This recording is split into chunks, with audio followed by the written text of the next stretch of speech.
Good evening, everybody, and welcome to another edition of 108 Stitches Baseball Talk. While many of you folks are watching the home run derby out for All-Star Week, we're going to have ourselves a little derby of our own as we talk about the great American pastime. And I'm pleased to be joined by Eric Katz. Welcome tonight, Eric. Thank you, Scott. George Eichhorn. Welcome, Scott, and everybody. Good to be on. And Jacob Christner. I'll tell you this right now. They're hitting home runs over there, and I'm going to be hitting home run takes right here. Atta boy. That's the first appearance for Jacob Christner on 108 Stitches Baseball Talk. I know he's going to fit in real well. I even picked a topic that I'm going to lead off with him because I know he's actually another version of Rick Curdy as Mr. Opinion, and he's going to need one here or what I'm about to hit. Yeah, but I overthink mine. He's just like, okay. Exactly. That's why this topic was definitely made for you. Okay, so with that said, without any further delays, in the bad timing department, New York Yankees Jimmy Cordero has been suspended the rest of the year for violating Major League Baseball's joint domestic violence, sexual assault, and child abuse policy. The suspension will cover the rest of the regular season and any postseason games. Cordero, who's 31 years of age, made 31 appearances, 3.86 ERA, and 32 2/3 innings. Well, I'll tell you what, he's got some problems, but there's no excuses for Mr. Cordero, right, Jacob? Not at all. What he did here.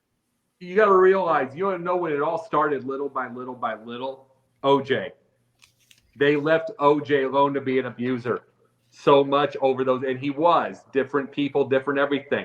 And then, he was the nice guy. Remember on TV, he was the guy with the smile on those Hertz ads. It was all that stuff. And then until he gets the arrest warrant, you know what I'm saying?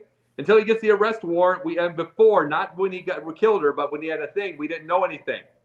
But now you can't do that anymore. You cannot do any of these things. And then, because you look at it this way, you look at Bauer. You look at Bauer outage, as they call this.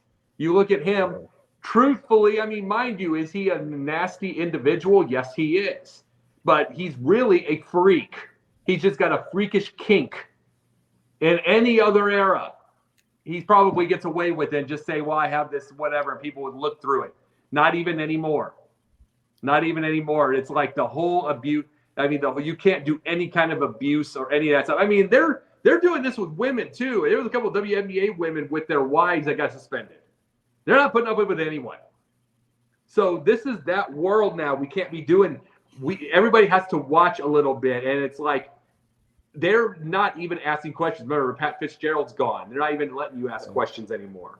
So you just really – it's more that you have to be careful because they want you to be guilty, and you have to prove yourself innocent. You know, I could count on you to bring up that ojsimpson reference. I knew you were going to do it. That's you work with a guy like him. I'm telling you, Jacob, I was waiting. And you made me look like a genius when you were going with OJ. All right, we'll go to George next. Mr. Cordero has his team in a little bit of a jackpot here, right, George? Oh, yeah, most definitely. And I agree with Jacob. Obviously, there's no room for this kind of behavior. And, you know, the sad part is that these cases happen again and again and again. They cross over different sports, baseball, basketball, football, some in hockey. You know, that's happened there. And obviously even into the broadcast area with former announcers getting in trouble. But I'll tell you what, you know, that's not what the Yankee fans wanted to hear, or the team losing out one of their top pitchers like that. I mean, obviously, but the game is small compared to what we have to do in our lives and how we should behave. And anytime you cross that line, you are taking a very, very bad stance as far as I'm concerned, because you're crossing over something. Oh, maybe I don't think I'm going to get caught. Or, oh, that wasn't very severe what I did to her or him in beating somebody or whatever. No, you just don't take those chances. We shouldn't be taking those chances even in our own lives, in and out of sports. You know, it could happen to anybody I know in situations, but I tell you what, there is zero tolerance. And baseball, Major League Baseball, I appreciate them stepping in And trust me, they obviously do a thorough investigation of all of these type of incidents. And all I got to say is shame, shame, shame. You shouldn't have done it. And you've now have hurt not only yourself and your family, you've hurt the Yankees and their obviously attempt to contend in the American League East. All right. Ken Bulrick just stopped in to say hi. And by the way, happy birthday, Ken. Hey, Ken. Hope you have a great birthday. Can't say in chat, but just you thought about us is all well and good. Once again, happy birthday. All right, Eric, you have the final word on this topic. Well, first off, it's deserved. I mean, it doesn't matter. Doesn't matter the team. Doesn't matter the situation. Doesn't matter if they're in the World Series or not contending at all. It's deserved. What happened to Jimmy Cordero? I mean, his own teammate Domingo Germán had a spat of his own a little while back, and I'm sure he heard of what's gone on in the NFL. But the fact of the matter is that news camera is 24 hours. It no longer shuts off like it used to. So no matter what you do, if you're at a bar, at a club, at your house, that camera is right there. I mean, because everybody wants that sizzling story. Don't give it to them because everyone sooner or later is going to be hearing about it. Like you can't walk into anywhere these days without being caught on camera. And the thing of the matter is he knew the rule. MLB is very, very explicit about it because MLB, even prior to Jimmy Cordero and Domingo Germán, had plenty of issues with domestic violence before that. Chuckknobloch, for example. And he knows the rules. I'm sure he's heard about what happened. He knows what happens to these people in the media and how society views them and how they're viewed ultimately by their teams and Major League Baseball. He knew, but he goes ahead and decides to do it anyway. Shame on him. I'm glad he's suspended for the year, and I hope he never plays baseball again. Yeah, well, you saw what happened to Rayrice, right? Right. Once you get it on camera, that was the end of his football career. All right. Well, real quickly, the thing about it, Eric, is the ego. What happens with it is someone has a quick temper like that. Like, obviously, if you're snapping and smacking someone around, you got a quick temper, and you're not thinking. You're just saying in that moment, I don't care anymore. I don't care. It's like they did this. That's their fault. It's everything like that. It's after the fact, like 5 minutes later, I'm screwed. And it's like, that is the whole point of when you hear of a Bruce Lee and people read Bruce Lee books and they read all that stuff. And that's what you need to do, be like water, settle down. Oh. It's like, that's not enough athletes doing that kind of thing because they are so much testosterone and there's so much everything and they don't know how to shut it off. Well, there's plenty of athletes for as much negative publicity as the media likes to dig up on athletes, which let's be honest, they do it all the time. Let's not hide from that fact because But the fact of the matter is some athletes know how to shut it down. There's countless athletes that do all the time. They go on the field, they perform, and then they go home and they're like everybody else. But Jimmy Cordero. It's written. It doesn't matter the situation. Doesn't matter how the situation. Doesn't matter how brief or how long he did it. The fact of the matter is, because we'll never know, because MLB and the Yankees haven't really explained that. Which, to be truthful, I'm kind of glad they didn't, because I think for the longest time, I think people involved in those leagues and investigations and the media have shared a little too much to the point where we really don't want to know. But the fact of the matter is, he messed up. He knew the rule. MLB explicitly puts it in all their contracts. It's right there. I'm sure it's written in the locker room, just like the I don't know if they do now, but the gambling rule was in the locker room. Pete Rose knew about that, and it's written right in his office. But the fact of the matter is, he messed up, and now he has. There's a price to be paid, and he loses his season, and ultimately he doesn't help his team. Yeah, and referring to what you're saying, Eric, that's a good point. When you talk about Major League Baseball joint domestic violence, sexual assault, and abuse policy, you rest assured that's in clubhouses. They know it, so that reinforces what you're saying. All right, so with that said, let's move on to the Miami Marlins, a team I'm all too familiar with. They're 53 and 39, second place National League East. Just took 2 of 3 from the Philadelphia Phillies. Jorgesoler and luisarraez, unbelievable, these guys. So what a story this is. You have Skipschumaker, Kimng, and of course Don Mattingly worked with the club for quite a while, and he's with the Jays. So I like what the Marlins are doing, Eric. Absolutely. I mean, look at luisarraez. He's closer to 400. We have somebody who's been closer to 400 in a very long time, and obviously, the person who helped make, obviously Don Mattingly kind of shepherded that thing along, especially during some rough years. Right. But obviously, you got to give, which I hope you're listening, Chase. Derek Jeter kind of helped out with that too, signing Yuri Perez, your golden boy, who I think probably could be the ace. And he also hired Kimng, who's pushed all the right buttons there, especially making that Pablolopez trade for luisarraez. But part of it was made possible by Derek Jeter. I hope you're listening, sitting on that couch eating your soup, Mr. Chase. Eating your soup, or do you suck on soup? There's vegetables in soup. That is funny. You know what? Before I go any further after you, I really have to think about that one. Chase, obviously, you can tell Eric misses you. I should point out that 108 Stitches Baseball Talk is being broadcast around the world. The audio version of 108 Stitches Baseball Talk can be heard on iHeartRadio, Apple, Spotify, Google, wherever you get your podcasts. That's pretty good, Eric. You got me really distracted now. Please hit the red subscribe button on YouTube, South Florida Tribune. We're striving for 1,000 subscribers. Please also comment, like, and share the broadcast. Want to be a guest? No problem. Please participate in the chat room, or you can send topic ideas to southfloridatribune@gmail.com. Want to advertise cost efficiently? Call me at 954-304-4941. We broadcast live on Facebook, LinkedIn, Twitter, and YouTube. Website's www.southfloridatribune.com. You can find us on Twitter at Tribune South. Candy Ebling is behind the scenes and even in the chat room. Yeah. And coming up later this summer, the Motor City Mad Mouth Show will be debuting on the Agla Corp Media Studios in Boca Raton, Florida, owned by Dr. Edwin Hernandez. We'll keep you posted. The Agla Corp is a technology-based company for which now I am the president of broadcasting for the company. With that said, we'll turn it over to George Eichhorn. How about those Marlins? I'll tell you what, Scott, they've done a hell of a job. I mean, a lot of people were thinking the Phillies were going to run away with it, look at how sad the St. Louis Cardinals are this year, but I'm telling you, Miami's doing a heck of a job. And, you got to go back, and like you said, I'm glad you brought that up, Eric, Jeter, and groundwork that was laid, and Don Mattingly, who I know Scott has covered on a regular basis. And, yes, they're reaping the benefits right now, but there's other people that have helped lay the groundwork.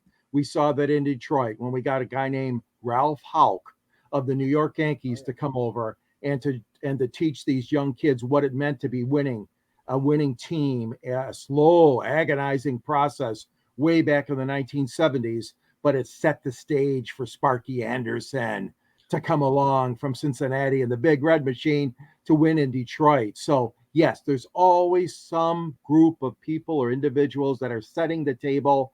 And now Miami, the Marlins, I'm happy for you. You're reaping the rewards. And yes, Kim has done a great job as general manager. No question about it. Stu's done a great job. And, I'm happy for it. I think it's a good thing for baseball. Obviously, you guys have been lagging behind as far as having winning teams down there. And so I'm happy for Miami and the Marlins. Well, Candy Ebling's seen enough of these games. Says good young, good pitching, all guys playing hard and having fun. That's what we're seeing. All right, Jacob. Oh, yeah.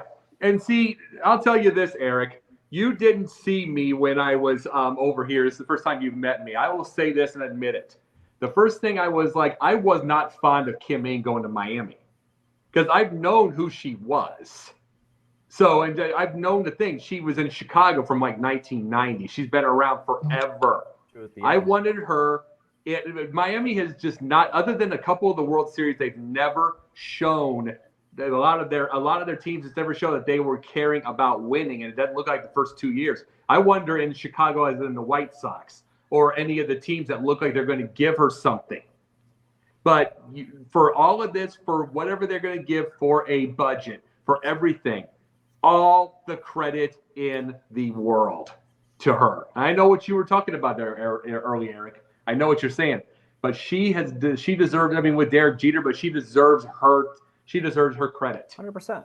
She deserves her credit, and it's like, something. And they're gonna get to. I think they're getting to the playoffs. Don't get this wrong. They will. But even if they hypothetically didn't, or they got passed in the last week, she's made it big for women GMs now.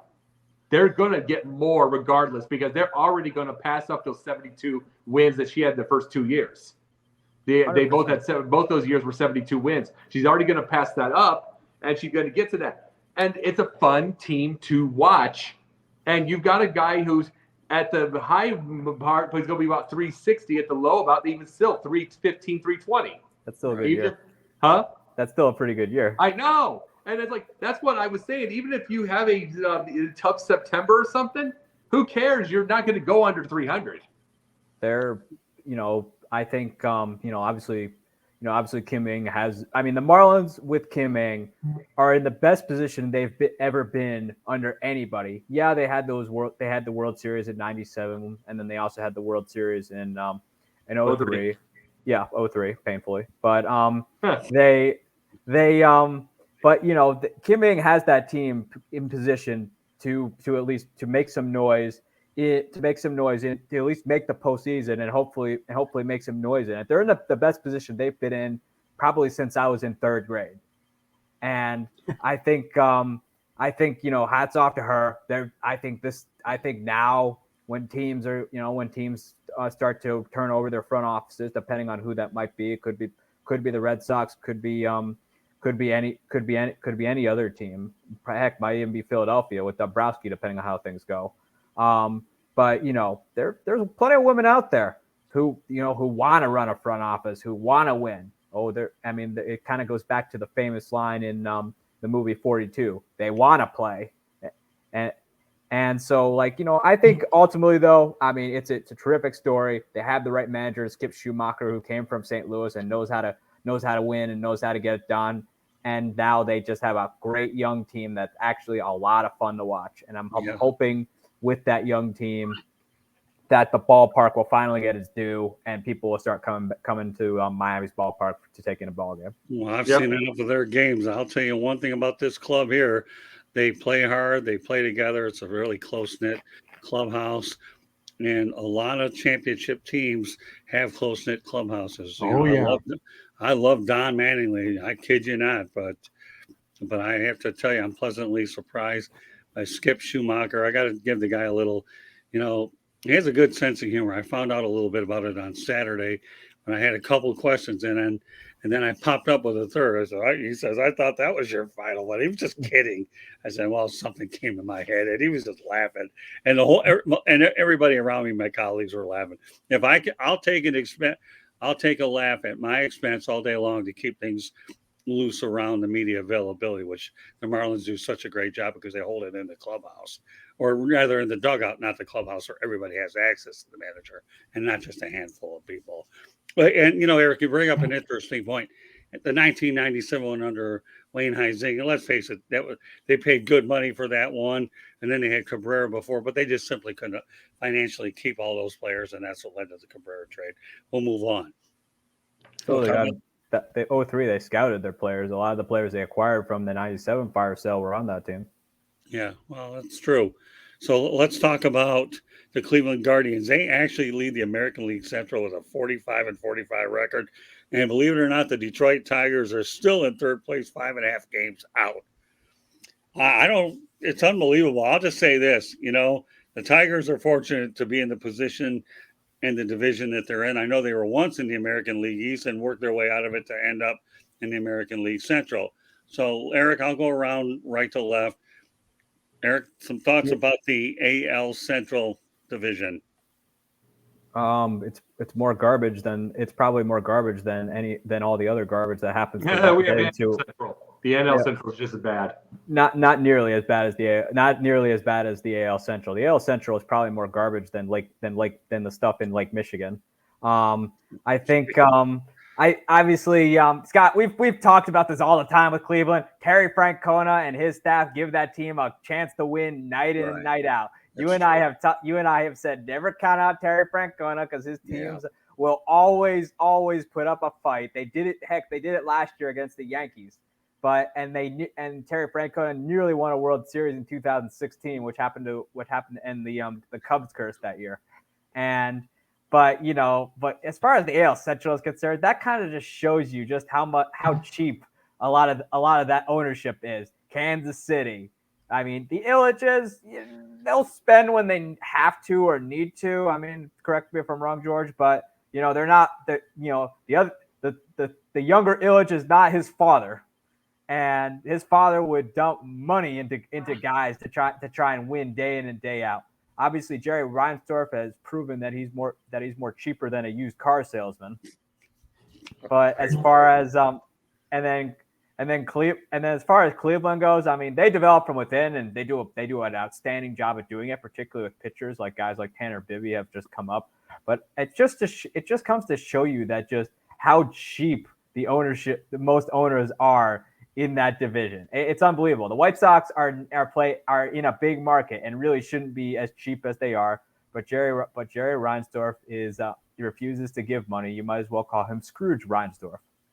All right. Well, you know what? We are going to segue over to George Eichhorn since there's enough George Eichhorn mentions from Mr. Katz. Go ahead, George. Yeah, well, thank you for the setup there. Obviously, the Cleveland Indians, the Guardians, they deserve to be in first place. They have done a good job. Terry Francona, I agree with what you said, despite his illnesses and physical limitations sometimes. I mean, Cleveland has traditionally got the job done the last 2 years. Minnesota's been a big disappointment this year so far. And obviously Kansas City's in the basement. And like you said, the White Sox, I don't know. They just don't even seem they don't have a plan even to contend anymore. I agree with you there. Detroit situation. I mean, people here are just, we're still in it, but it really hasn't become what I call pennant chase fever. Maybe things will heat up if they stay that close. But they're not going to alter from their plan either. Scott Harris is not going to go out and try to acquire a lot of talent just to make the playoffs, because they're on a roadmap right now, which is trending obviously towards their young talent, developing the young pitchers, developing the young hitters, Riley Green and Spencer Torkelson and these guys. And then obviously he sprinkled some veterans, but you see he wasn't afraid to get rid of Jonathan Scope, who's done nothing for this team the last year or two. So they got him out of there. And Cabrera, of course, they're going to get rid of that contract after this year. So I know that young Yelich is not spending the money, but right now I don't think he has to spend a whole lot right now. And like I said, they're not going to go out and try to just buy this division, even though it would be exciting for the fans of Detroit. Don't get me wrong, to make the playoffs. I don't see it happening. I think that they're still going to finish in probably third or fourth place, but it is a lousy division. I agree with you guys. It's lousy right now. All right, before we turn over to Jacob, Candy Ebling has some good stats I want to put about the Marlins. We'll do it while I have a moment. Opening day, the Marlins had a 23.6% chance of making the postseason. Now it's increased to 67.6%. Wow. Yeah, that's incredible. And then we'll back it up with another comment that she has. Plus 33 increase in batting average from last year. Well, yeah. When Brian De La Cruz was hitting the cover off the baseball, Jorge Soler, who was signed as a free agent a year ago, Jacob ought to know a lot about him. And, of course, Luisarraez, I could see where that 33 plus 33 increase from last year. So good stuff, Candy. All right. So, all right, go ahead. You got to take your crack at Cleveland, Jacob. Well, I'm going to say this. We bring it up with Cleveland, and it's like, and they're always around. You guys brought up Detroit. Here's the thing with the White Sox. Those goofy, moronic, emotional nitwit fans, just like my Bears fans are, emotional nitwits, that'd be White Sox and Bears fans are the exact same. They always think that there's something better out there, and then it gets worse every time. La Russa may not have been what he used to be, but they were still over 500 with him. It can always get worse, but the emotional nitwits can't get it. They are always in the now. They think that this is Madden, or they think this is the MLB 2K, where you can just push a button. That's not how any of this goes. Cleveland is around for one single reason. It's because they're consistent. They keep something. The only thing not consistent about Cleveland is their name.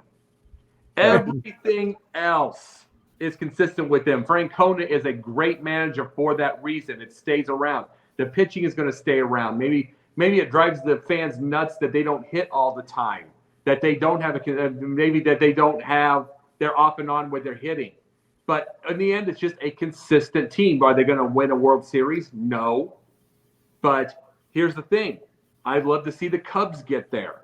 Are they going to win a World Series? No, because the Braves are going to.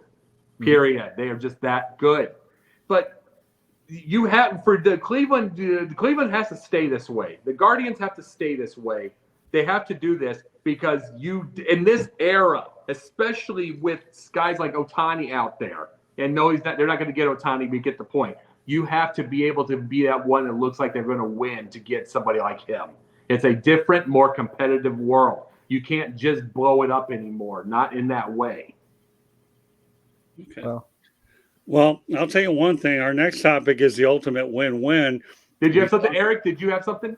Well, here's the thing, though. I mean, okay. As far as blowing up teams go, it's not like what it used to, where you got the Astros who tanked their way to a couple World Series.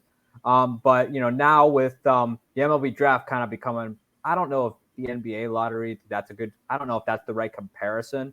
But now with the lottery, though, it's kind of like discouraging teams from tanking because they won't necessarily be guaranteed the number one pick after last year when it was where I felt like the entire league was doing a tankathon. Right. Yeah, That's a good point. Yeah, that is a good point. Yeah.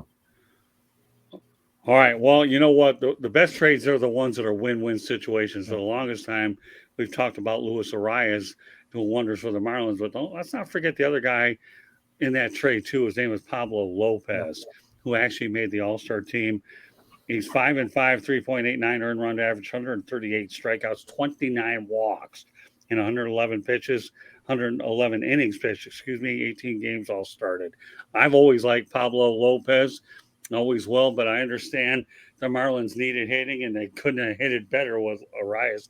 But let's give some prompts, okay, Eric, to Pablolopez. I'm happy that he's in the same All-Star game that Luis Arias, who's been getting all the publicity.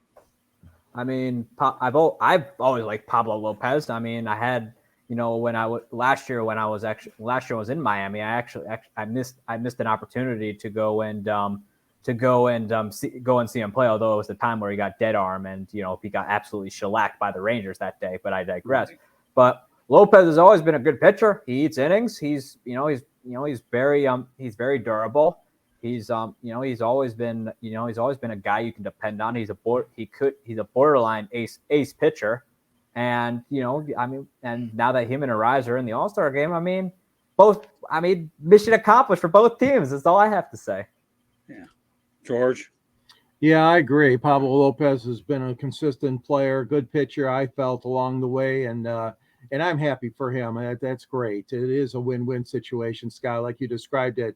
There's a lot to be said for getting pitching and keeping pitching, that especially when it comes to starting pitching, because we've been through hell and back in Detroit this year with every one of the starting pitchers being knocked out due to illness or due to arm fatigue or whatever else is bothering them. So you can never have enough good pitching in baseball, especially in your starting pitching.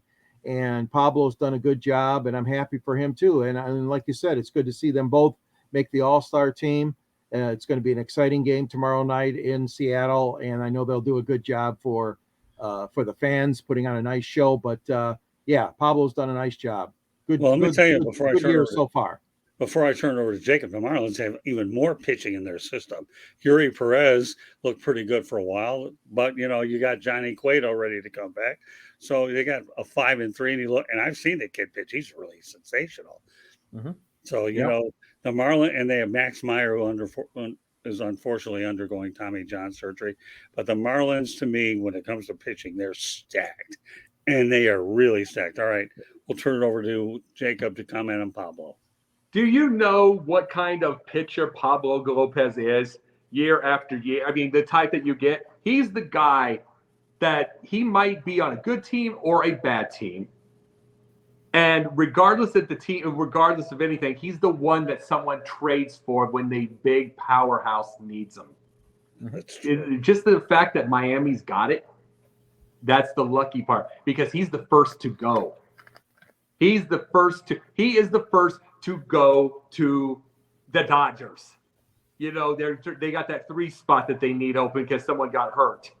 He's the one. Let's just say pretend that they didn't get it for a second. He's the one that takes Jacob deGrom's place in Texas. He's that guy that takes that, and he ends up winning more than deGrom would have anyway because deGrom's out after 3 innings. Yeah, He's that guy. It's like just the fact that they're doing so well, people forget all of this. That consistency is always the one where the Dodgers, the Rangers, the Braves, you know, the ones that are going to be buying at the trade deadline. He's the first to go every time. So just the fact that they're able to keep him now, that's great for him.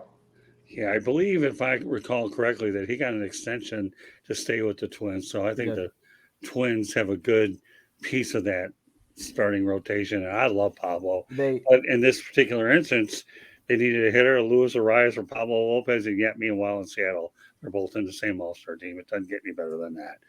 All right, well, I guess our big topic of the night is, will Shohei Ohtani be traded by the deadline? Okay, Jacob. See, that's the tough part. I don't know, and it's because he's going next year. He's going out. So the one thing that you got to put into your head is, will he go next year, and will he leave the team that he's with there? Like, say that he went to, hypothetically, to the Cubs. Will he go? And that's the thing that you have to ask that question. When you pick him up for this trade deadline, do you keep him? That's where I'm like, will anybody? There are people that go, okay, the Dodgers, the Braves, the whatever. You got to ask that question. Do you keep him more than a rental? Right. And that's where the tough part lies. Do you keep him more than that? I don't know. Of course, I mean, my little part of me would love him on the Cubs. Just I've given my options on that type of thing. But it's better to be able to sign the big contract, even if it's going to just break you. It's better to sign the contract and knowing that you've got him at least 3-4 years out of the 12 that he says he signs. But it's almost a guaranteed rental unless you've got a team that's a backup that they'd be able to just sign him right off the bat. So to me, I don't know. He might just stick it out. How many are going to be that? I mean, really by itself, is it stupid to get him now because they can lose him? Now, before I go over to George, Candy Abling has a little more details on Pablo's contract guarantee, $73.5 million over 4 seasons, 24-27. There you go. There's the contract info. Okay, George. Well, he's sick of losing. Okay, here's a quote that he made through his interpreter. He says, "These feelings get stronger year by year. It sucks to lose. He wants to win, so it gets stronger every year." They've lost all 6 years. I mean, they haven't made the playoffs all 6 years that Ohtani has been there. He's tired of losing. I think the Angels, I don't know. That's a good question. I mean, depends on what they can get as far as a haul goes, but I don't see him coming back to California, to the LA Angels next year. And I think they've got to be really smart. They have to be very careful because, like Jacob said, there's teams out there that'll take him. And some may be able to try to sign him. Some may not, as far as the contenders go. But I know one thing he will not come back to the Angels if they, again, fail to make the playoffs this year. And I think, like the interpreter said, he wants to win. It sucks losing, and he wants to win. But, Scott, that's a good question. I do not know if the Angels will have enough guts to make the move. Well, they can make that move if they feel they're getting a lot in return. And I don't know quite what they're going to expect to get in return, obviously being as he's headed for free agency next season. Eric? Oh, boy. Well, obviously the equation changes now because originally I thought there was no way they were going to trade him because the Angels were, not having a great year, but, they at least were kind of, in a team where you can't just close your eyes on them. But now that Mike Trout's out for, who knows how long, the equation can change because now it's Ohtani and everyone else on that team, aside from maybe Hunter Renfroe, but even he's kind of fallen off. I just I knowing the Marinos and knowing just how dumb they are as owners, I really, and especially because they haven't really made any investment in their farm system. They got nothing coming up right now. Nothing. Zero. They are like it wouldn't shock me if they are at the bottom of the league. And, although they're a contending team who have farm systems that, aren't producing right now because they've kind of used that, which, that happens. That's normal. But they themselves are in the worst shape they can be as a franchise. I know the Marinos want to make him an angel for life. They've even said this during the offseason, quoting and saying, we want to make, to the effect of, we want to make sure Ohtani is here for the rest of his career. Which, what else are they going to say? Oh, we don't want him here. Like, what else are they going to say in that situation? Yeah. Because they've already kind of pissed off enough people in the Anaheim area. But I really think the Angels are going to try and make this work, because the trade itself is going to take days, because I can guarantee you a team that picks him up doesn't want to have him as a rental, because they'd have to mortgage their farm. They'd have to trade just about every top prospect available to get him. They're going to want him to agree to an extension, and they're going to have to put opt-outs in there, because Ohtani probably wants freedom, and who doesn't? I mean, if I can determine who my employer is and everyone else can, then people who play a sport for a living should as well. But I don't see the Angels making the deal, because they want to keep him. They've said they want to make him an angel for life. That's the messages that they've been giving out to everyone in the game, as well as what little of their fan base is left. But I don't see it. Ohtani wants to win. I know that in Japan, loyalty is a big thing, which even his agent kind of said, even if he comes back to the Angels. So you got to think that, although it's you got to think at least the door is at the very least open. At the very least, there's you could still walk through it if you want to. I know his agent did say that. And loyalty is a big thing over in Japan culturally. But I don't see them making the move, because whoever gets him doesn't want to have him just for a year, or just for a part of, or for the rest of the year. They want him they want him long term. So they're going to want to get him to do the extension right then and there. And I'm not sure if Ohtani wants to do that yet. I know that he's already said that he wants to explore the market and see what he can get. And rightfully so. The guy's probably going to sign the biggest contract Major League Baseball has ever seen.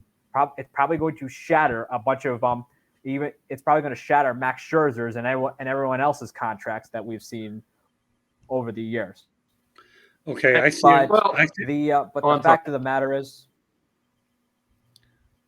go ahead. But Aaron. the fact is, I don't see the Angels giving him up. It's just going to be too complicated of a deal. All right, I see a couple of scenarios here. Number one, if they don't trade him, they definitely want to put as many butts in the seats as they can before the season's over. That's item number one. Right. Might as well enjoy the draw while you have it. Number two, a perfect scenario is that he gets traded to the Dodgers, and then you can eliminate any speculation. He doesn't have to leave Southern California. And then we'll see what the Dodgers can give the Angels in terms of compensation. Those are the ideal scenarios. But the one intrinsic point that we have to mention is the fact that he's a two-way player, and what team will be able to accommodate his ability to be a two-way player. The Angels the biggest thing that I was bringing with that is that's the one thing that worries me with the two-way players, because if there is the risk of remember, it's the poker thing, and you got all those things, but if there's if there's a bad beat, I'll use a poker term. If there's a bad beat out there really fast, you lose 2 slots because he's pitcher now. So you have to replace two different positions. Very true. And that's the big thing. And one of the things that we have to understand with something like this is the whole thing with loyalty. Ask Mike Trout. He got loyal, then he got hurt. And now the way that, his bargaining is not going to be the same as great as he's been, and the numbers he's gotten. It's not going to be great because he's had injuries the last couple of years. He played the loyalty game. No, there ain't anybody in this league is going to be that loyal to their teams anymore, especially watching Trout. Well, here's the thing with Trout too. I mean, it was more than just loyalty for Trout. People viewed Trout as the face of baseball, like that guy, and rightfully so. But Trout didn't really want to have that pressure of dealing with being the face of baseball. So he hit out in Anaheim with that big contract, which in hindsight, and I thought about it then too, I thought he was nuts because the Angels, both then and now, were going nowhere. And it's amazing to think how Ohtani's never even seen the postseason. Yeah. Well, I mean, it's an interesting topic because I know the trade deadline is coming. I know it's certainly heavily a trending topic. Mm-hmm. I think, but again, the biggest thing that I'll say with Ohtani is this, okay? The rental idea, where are you going to go? I mean, you can go into the Mets. I mean, the Mets could be, and I'll get to that a little later, not now. So where's he going to go? I mean, there aren't many options that could really afford him, and I just think right now the Angels are going to hold on to him. I got one. Well, okay, let me finish. Okay, my bad. But the reality is how many options do you really have? Is really what you have. All right, go ahead. Where's your option? The Dodgers, and here's why. Because they let Trey Turner go, they let a bunch of other players go because they were trying to reset their tax to go after him. And Ohtani has even said that he prefer not to play on the East Coast. Well, yeah, I mean, but Eric, you're giving everybody the most obvious choice. Okay, if you look at everybody on this panel, okay, you obviously say the Dodgers. I'm definitely going to say the Dodgers. I find it hard to believe that Jacob and George might disagree with that, knowing that they let a lot of salary go to accommodate Ohtani's money. So I don't think it's pretty, unless anybody out here wants to throw another team out there, but Seattle. I think we all agree on that. How about Miami? What about the Cubs? I think Seattle, because Seattle, Seattle's right there. Ichiro, they've got Ichiro on speed dial, and Ichiro had a pretty successful career with the Seattle Mariners, and will soon be in the Hall of Fame. I think if Seattle gets him, that will put them over. That will put them over the hump, and he will obviously be welcome there because they'll view him as Ichiro, except better. And that could potentially put them in position to make a run at a World Series, something that the Mariners fans don't know the feeling of. Yeah, but you know what though? Enormous Asian community. Yes. But you do bring up an interesting point though. Seattle certainly has had some good Japanese players, so there's a following for. I think Nintendo once owned that team. Weren't they a Japanese company? They own parts of it still. Yep. Oh, do they? They so there's certainly the Japanese connection there. All right. Well, one more topic before we go to parting shots. LSU pitcher Paulskenes selected first overall by the Pittsburgh Pirates. Now, I had a guest, Kevin Anderson, on here who talked about the fact that Skenes played for the Air Force Academy and then transferred to LSU. I guess the real question is he the savior for the Pittsburgh Pirates, and can they afford him? All right, Eric, make this one brief because I want to get to our parting shots. I mean, no one player is a savior. I mean, everybody's viewing him as this next guy. As far as the Pirates go, well, Bob Nutting better go dig into the money he saved up in those piggy banks because the way the salaries go with college players these days. It's going to. I don't know who he's represented by, but I know that good old Scotty B over in California is gonna make him pay. Oh yeah, no doubt about that. Go ahead, George. No, I you can't say that he's going to be a lock on anything right now. I mean, the kid's had a great college career. Obviously, he's a good choice for Pittsburgh to make as the number one. But hey, I've seen it. I've seen it so many times. We've all seen it with these young hurlers come. You draft them, and then years later, we're sitting through this situation in Detroit. Possibly Matt Manning, but Casey Mize injured 2 or 3 times already, and he was a top pick for Detroit. No, I mean, you just never know what you're going to get. Obviously, the amateur draft is kind of a different kind of draft. Not as bad as hockey, where you got to wait 5-6 years sometimes for those guys to develop. But I mean, I'm not wishing the guy bad luck. Don't get me wrong, but no, it cannot turn around a program. One player is not going to turn around that Pittsburgh Pirates situation. But they made the safe choice in taking him. No question about it. I'm glad they did. Yeah, let's not forget Steven Strasburg, obviously the national. Oh yeah. But injuries have derailed. Go ahead, Jacob. He's closer to being Steve Carlton, 27 wins for a 59-win team, than he is to being the lifesaver. It's just true. No one really is. I mean, he can, if he is as good as they say, he'll have a lot of 2-1 games, win or lose. It's like the Pittsburgh still doesn't have a lot of hitters. They still don't have a lot of hitters. They just don't. Okay, they got O'Neal. What was it, O'Neal Cruz? Yeah, they got Cruz. Okay, exciting. Brian but Reynolds. I am not. But who are they going to get in any kind of free agency? Who's going to want to come to Pittsburgh? This isn't the Steelers. Nothing won't Where pay you him. want to go. It's like, this isn't the Steelers. I mean, Shelton is not Tomlin. No one wants to go play for them. That's the thing. You're not going to go. We talked about Ohtani. Ohtani's not going there. Who's going to want to do that thing? So it's like, no. Like I said, give him a couple of years, some big amount of wins, 2-1 wins, and then he'll go to the Dodgers. Jacob, I disagree because I've heard great things about Derek Shelton. The players like him. The guy's certainly gotten a lot out of the team this year. It's not Derek Shelton that's the issue. It's good old Bobby Yen in Pittsburgh because he won't pay him. Good, but he's got the worst, absolute worst, probably one of the worst winning records. And it's like, I know you're talking about nutting, but they're not going to Pittsburgh for that. They have a bad reputation. They got like 2 playoffs in 25 years. That's on nutting. Derek Shelton can only do so much with this team. Well, are we going to say this? But here's the thing: are we going to say the same for Lloyd McClendon? Well, Lloyd McClendon was a different animal. I will say though. But as far as Derek Shelton is concerned, he's gotten a lot out of that team this year. And as far as the team goes in free agency, Bob Nutting has shown you time and time again that he is not the Rooneys. He will not pay them. He will pocket the cash almost as bad as John Fisher does in Oakland. They had an extension. They gave him an extension with their one winning side, and they've gone like 25 under 500 cents.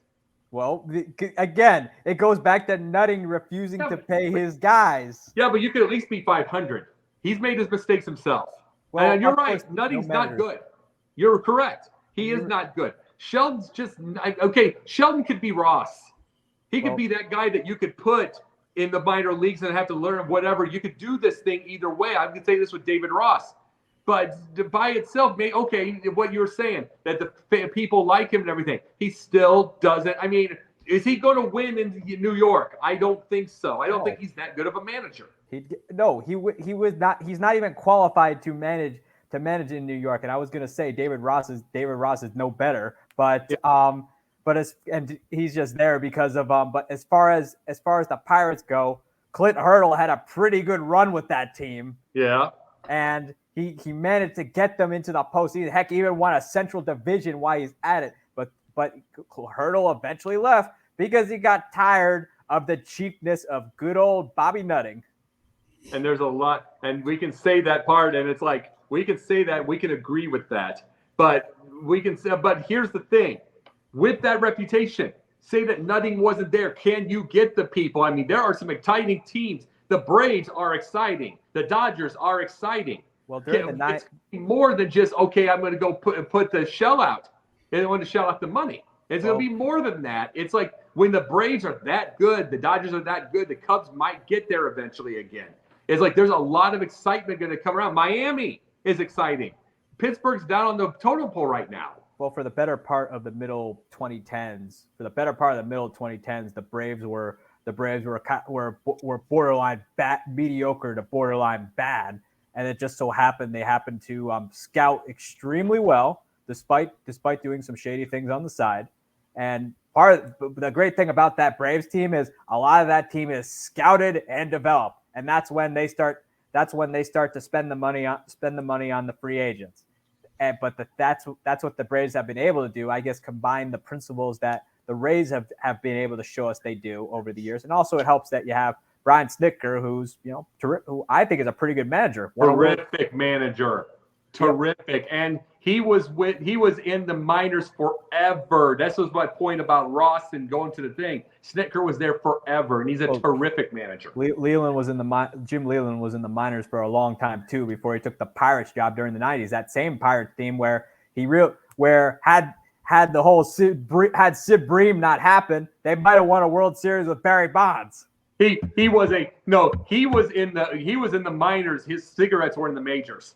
Well, I know that. He would even blow the smoke rings on the TV. Hey, George, I got to tell you this. There's nothing more satisfying to see two guys that have never been on the air together go back and forth, and then I get to watch this banner. I love it. I think you guys are great. No, Eric and I will get along great. Yeah. I know. I could tell.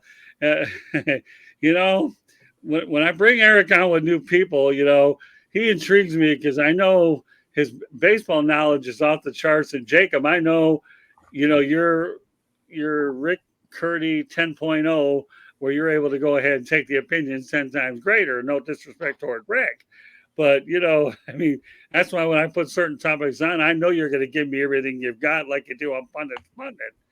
But I think I enjoy one day. I'll just say this: I enjoy, George. I don't know about you, but I enjoy the banner back and forth between Eric. Oh yeah, I'm just sitting back listening. It's either like watching ping pong or tennis back and forth. Exactly. Plus, you got a couple old guys that want to watch the young guys go at it. Oh well, yeah, that doesn't hurt either. Right. They're having a couple beers at the bar, and it's like, should we stop them? Nah. Yeah. No, I wouldn't. Hey, listen. I have a rule. If I see a great debate going on amongst people, I let you go. Yeah. Luckily, I don't have 2 hours tonight, or you two would be going back and forth 2 hours. Yeah. But don't worry. Now that I see this combination again, I won't hesitate to go back to it again for round 2. I'd be happy to. No question. Well, we will. Eric, I hope you watch one of our Pundit Sundays. It's a different type of show. Awesome. Well, you know what? I'll give you a little thing here before. You might want to bring Eric on here as a pundit's views guy before you decide to end that and go to your other thing going on. I can only imagine what that would be like for you. Oh, absolutely. And it's like, before we go on another way, but no, it's like, just see if you could catch our show Wednesday nights at 8, Derek, because it's a different type. I will. Yeah. Scott has fun with it. George, we might even invite him on as a guest on that one. What do you think about that? Oh, he'll have to be ready. It's a different ball game. Oh yeah. Yeah. All right. Well, right now, let's get ready for parting shots. I'm having a blast. That's all I can say. All right, Eric, give me your parting shots. Well, the Yankees let go of hitting coach Dylan Lawson this past week. I think it was the right move. I was surprised Brian Cashman made the move mid-season because generally, firing coaches mid-season is just not a good idea just because the talent, because teams are kind of the guys you're kind of aiming for are already subject to the contracts of their teams, and they obviously have to go through the entire year. But I'm pretty optimistic about them bringing in the mayor, Sean Casey. Terrific, a really consistent hitter during his time in the majors. Was very, got on base a lot. One of the smarter hitters in baseball too. And we'll see how it goes because he's just signed for the rest of this year. I'm personally excited. He's constantly been around the game, and to be truthful, I'm excited to see how it works because he's talking about he said all the right things today, and I'm personally excited to see where this thing goes because who knows, maybe it might be the long-term solution. George. Well, I'm going to go back to my parting shot to Comerica Park, 2005, the Home Run Derby, and I was there. I was covering that for my paper, and the Tigers were host to a show that I've never quite seen again. Bobby Abreu of the Phillies, sellout crowd of over 41,000 on hand, 24 home runs in a single round, setting the major league record at that time. It has since been broken, of course. 41 home runs overall. He hit the longest home run in Comerica Park history, even though it wasn't a regular season game, but 517 feet. He smashed one of those dingers. 41 home runs, guys, in that. It was an unbelievable home run derby that night, and it was great. It was a great opportunity, obviously, for myself to cover it. Johan Santana and Miguel Cabrera ran out with the Venezuelan flag to drape all over Bobby Abreu when he was declared the winner of the Home Run Derby. A night I will never forget in 2005 here at Comerica Park in downtown Detroit. All right, go ahead, Jacob. Oh, yeah. And one of the things about baseball right now, we're talking about the Home Run Derby. This is the thing about the home run derby, though, the last few years. It's wonderful to watch. A tremendous game. It's kind of, in my own opinion, it's kind of like what the dunk contest used to be with all the stars. Now, what we're going to be wondering is if it goes the way of the slam dunk contest that the NBA did, where you have people you do not know. And the reason I say this is most of the people over the last few years that won that thing start out and struggle for 2 weeks. Different type of swing. Different type of swing, you're just swinging hard the whole time around. Mind you, you're tired, but that's just one day. It's just a different type of swing. Then you start struggling because it's in your head. And you have to wonder, will you ever get, will it be 4 or 5 years down the road that it becomes the NBA All-Star game? Because they're wondering about the second half, and it's such a long year. And it's like, and then what's to say that the stars want to do this, okay? Let's just say that they want to do this. Do they ask to go down to 144 games, 154 games? You ask to get down. Do they ask for there to be the less games in the regular season? I'm just asking this point because it's such a long year, 162. And I'm not saying it's great for us fans, but you have to wonder how tired they are. And would an all-star game, the home run derby, be worth it to some people in the next 4 or 5 years? Things that people think I'm funny now, life changes. Life changes fast. It's come at us quick. So I just have to wonder, because right now Adley's been there and then Robert's been there. How long before we start seeing people we've never met? Well, that's true. Let me touch on a couple of those points. Number one, baseball will never be under 162. I guarantee you that. Number two, though, you do bring up a valid point, though, Jacob, about whether or not these guys are going to want to do it year in and year out if it affects the rest of their season, knowing that after all, they're going after the big prize. So you make a lot of good points. My parting shot is simply this. I never thought I'd see the day the Mets 42 up, 48 down, fourth in the NL East, and the San Diego Padres 43 up, 47 down, fourth in the NLS. Free spenders during the offseason could be sellers at the trade deadline. Who would have thought? So we'll see. And we talk about the money game. And once upon a time, the Tampa Bay Rays had a 13-game winning streak to start off, and now they're only 2 games in front of the Baltimore Orioles. Well, it's a long season. What that does. Right. We'll see. Some storylines to go out there and monitor as we go on forward. So, all right. With that said, Eric, let everybody know how they can get a hold of you. You can follow me on my Twitter at Sports Team News, or you can follow me at my blog at bellyupsports.com, where I'm writing about all things baseball. Okay, you're next, Jacob. Sunday nights, Basket Bros. Monday nights, the pundit views, and thank you here. Every once in a while I might do that. Who knows? Tuesday night, and also Sundays I've been invited whenever the time comes on with Scott with one of their shows with the Professor and the Pundit. So we'll see with that one. Tuesdays I'm off. Wednesdays is the Pundit's Pundit. It's the Sports Exchange, and then Confidential. Thursdays building a show back on called whenever the time comes called Yin and Yang, which is off sports. And then once in a while the Gauntlet calls me on. So I stay busy, plus working on a couple movie ideas. Yeah, the only reason that one didn't happen yesterday is yours truly ran out of gas. Otherwise, you will be on the Professor. And you were on the side of the road somewhere, and it was. Oh, you were. Don't worry. You're definitely. I'm working on some other angles for that show. You missed my phone call while you were at it. Yeah, no, I know. I was totally out of gas, but no, you're going.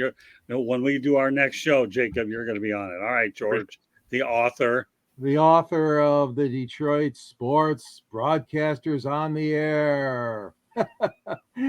Ernie Harwell, Van Patrick, Ray Lane, Paul Carey, oh my God, Bruce Martin, Bud Lynch, you go on and on. Scott's in the book too.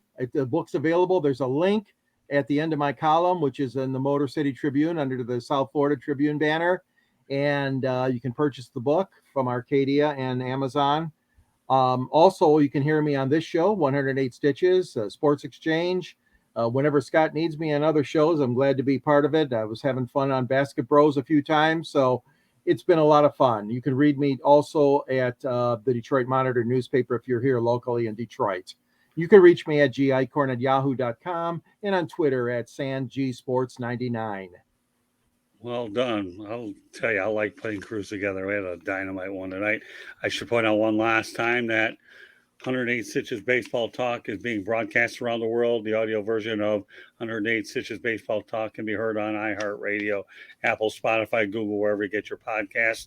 Please hit the red subscribe button on YouTube, South Florida Tribune. We're striving for 1,000 subscribers. Please also comment, like, and share the broadcast. Want to be a guest? No problem. Participate in the chat room is one way to do it, or send topic ideas to southfloridatribune@gmail.com. If you want to advertise cost efficiently, call me at 954-304-4941. We broadcast live on Facebook, LinkedIn, Twitter, and YouTube. Our website is www.southfloridatribune.com. Our Twitter information is at Tribune South. Candy Ebling is behind the scenes in the chat room, wherever. Coming up later this summer, the Motor City Mad Mouth show will be debuting on Eagle Corporation Media Studios in Boca Raton, Florida, owned by Dr. Edwin Hernandez. We'll keep you posted. Eagle Corp is a technology-based company here in South Florida, and I am the president of broadcasting for Eagle Corporation as well, and the media studios, and I have a lot of great plans for this fledgling operation that I'm pleased to be a part of. So, meanwhile, really enjoyed this broadcast tonight. And anytime I can get new crews, it's an education for me, and I can tell you nothing to me. I think that I'm going to give a co-MVP to Eric Katz and Jacob Christner, because the debate here between you two was absolutely fantastic. Or as Tony the Tiger would say, with the Frosted Flakes, you guys are great. I don't have the ability to go that because I'm getting hoarse in my throat. So, with that said, I want to thank everybody again for joining us on this edition of 108 Stitches Baseball Talk, and we'll catch you the next time. Meanwhile, take care, everybody. God bless, and we will see you the next time.